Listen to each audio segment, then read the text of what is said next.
We're truly Orlando's homegrown amusement park. Truly. You know, Disney came from California, SeaWorld came from California, Legoland came from somewhere in Europe, I don't know where.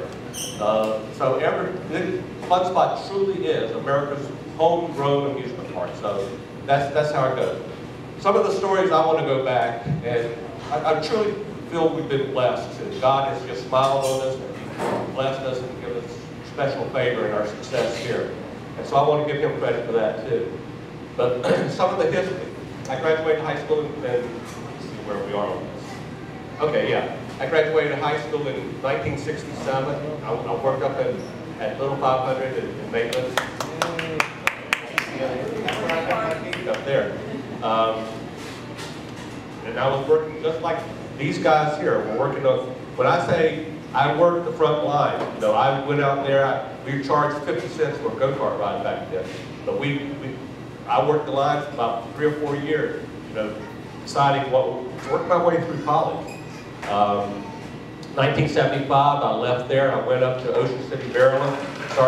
Went up there and started an operation for 1 year, just that year there. Came back to Florida here and started. Anybody know where Lancaster Road is? It used to be Dean's go-kart track over there.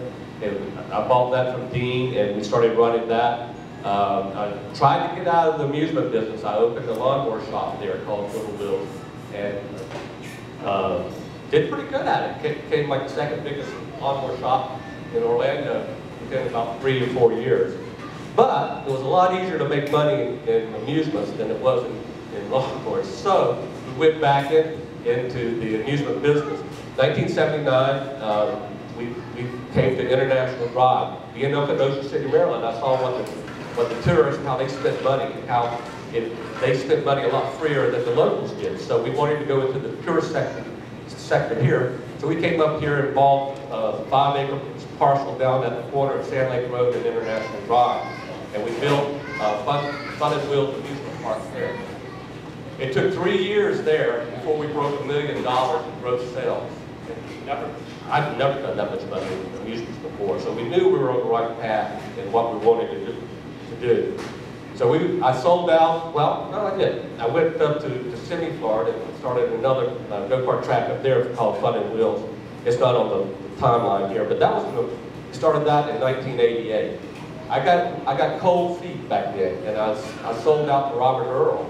He with the promise that he was going to grow the Fun and Wheels concept throughout the country. Well, after he bought us and a couple of the local businesses, then he bought Hard Rock Cafe. And all of his money went to Hard Rock Cafe until we never expanded. I was very disappointed, very disillusioned, and very sad about the whole thing. But anyway, I went back into business, and then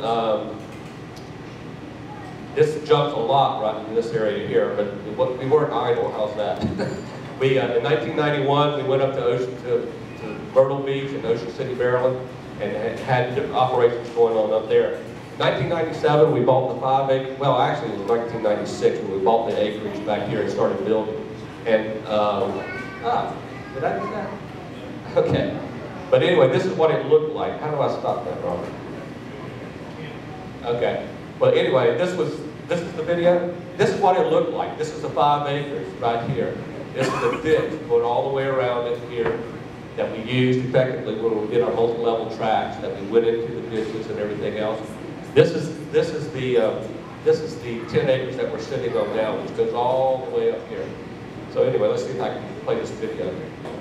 There's no audio, but anyway, so this is what happened.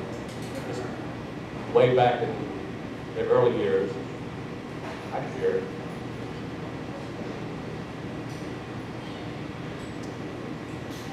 This was us during construction.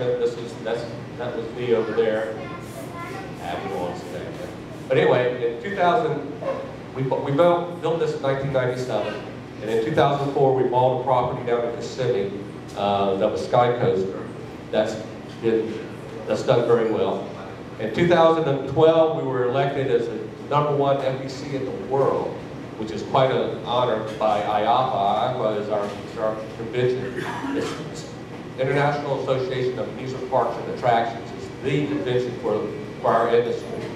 And we were named the best budget attraction by the Orlando Sentinel for like 5 or 6 years going now. This year, this was a total surprise to me. I was named the Person of the Year by Amusement Today. We were out in Santa Cruz Boardwalk, and